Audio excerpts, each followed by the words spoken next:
his master have given him a wife, and she have borne him sons or daughters, the wife and her children shall be her master's, and he shall go out by himself.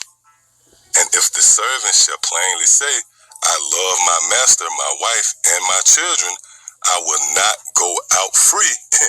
And again, this law and the spiritual overtone of it actually applies to today. You have those amongst you so-called Negroes, Latinos, and Native Americans who have actually developed Stockholm syndrome, which is a case of the servant developing a certain sympathy for his oppressor. Well, in that event, he's not going to desire to go out free. Well, guess what? There's a law for that.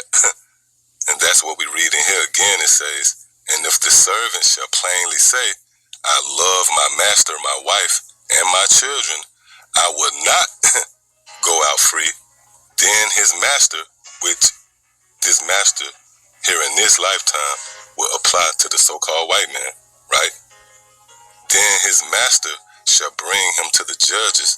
He shall also bring him to the door or unto the doorpost, and his master shall bore his ear through with an awl, and his master shall bore his ear through with an awl, and he shall serve him forever. So again, what we read in here is a law concerning servitude and the terms and conditions of that law, if you will.